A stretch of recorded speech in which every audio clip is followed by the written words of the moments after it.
The U.S. House of Representatives narrowly passing President Trump's signature tax bill this morning, where it will now head to the Senate. Lawmakers expected to press for extensive changes on arrival, with passage not expected until August. That's when Treasury Secretary Bessent said debt limit measures could run out. Bonds were resuming their sell-off as investors assess deficit risk in Washington, with the bill including a $4 trillion increase in the U.S. debt ceiling. Joining us now to break down what all of this means for investors, Willem Sels, HSBC Global Private Banking and Wealth Global CIO. Willem, it's nice to see you. So we have seen perhaps the bond vigilantes come out, as they are sometimes referred to. We have definitely seen concerns start to creep back in about deficits. How sustained do you think this move in treasuries could be in the U.S., and then sort of the ripple effect throughout the equity market?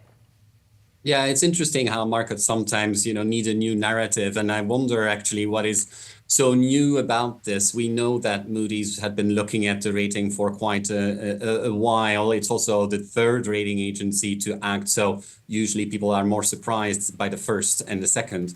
The debt pile and the debt issues are not, are not new. I don't want to gloss over this, but if you look historically, there is almost zero correlation between where bond yields are and the level of debt. Look at the experience in Japan. I would rather look at, where is inflation going? So I think the market will move from the current narrative to the outlook for inflation. And obviously, there tariffs play an important role. And so with regard to the kind of broader tradable moment that investors were looking for over the course of this year, I mean, coming off of tariffs, it seemed like many of the investors that we spoke with were saying, okay, well, the next big event that you could look towards is some of the big, beautiful bill movement there and what that could eventually mean as a tradable moment. But are these things actually playing out as tradable as expected coming into them? So the equity market was, quite excited about, taxes being cut, and took the positive angle on that earlier this year. But of course, unfortunately, the market has started to look more at the, the budgetary impact of any tax cuts, and therefore, sort of the upside of a very generous bill has been reduced for the equity market. So I now think that what we will now need to see is really, the impact of tariffs on growth, whether or not we see that bigger impact. And I do think that evidence will also be mixed. It will probably take quite a long time before we see it in economic data. So, for example, there are those that argue that consumers and businesses are going to freeze, are going to be slow and take a wait and see approach. Others are arguing that consumers may actually front load some of their purchases if they believe that, after the 90-day reprieve, those tariffs could go up again. So you will see very, very mixed data. The way for investors to handle this is to buy companies that are solid, to look for quality, and to look for those companies that are supported by very strong structural trends like AI, for example. Well, and it's interesting, Willem, because as we saw a little bit of relief on the tariff front, you all did go back to your overweight on the U.S. more broadly here.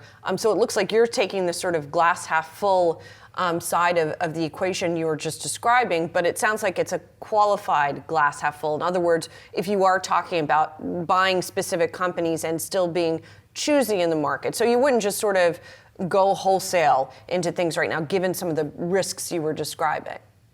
That's correct. I mean, we have to acknowledge that the data are going to be volatile, but two-way volatility, as I just mentioned, in terms of those headlines. So therefore, you need to weather that short-term volatility.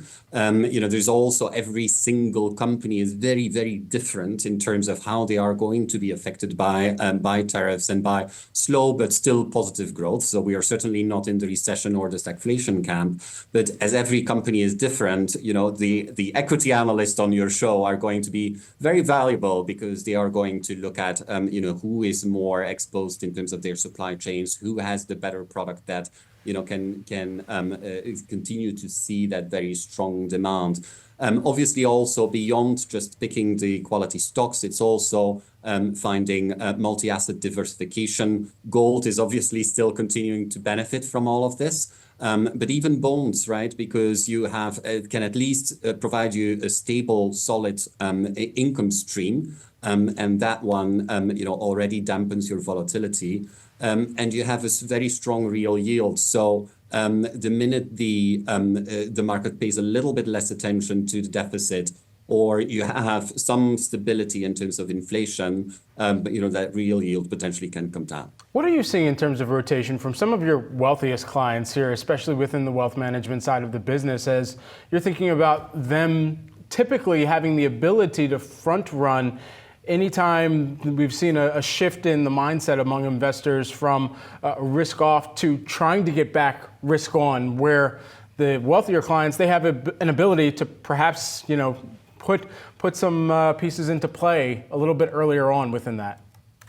So, in terms of rotation, there is a lot of talk of people, getting out of the U.S. markets into others. There is only very scant evidence of this. Institutional investors are already very underweight on U.S. equities, so I don't think you will have a much more of a sort of geographical rotation away from the U.S., but you will have diversification flows.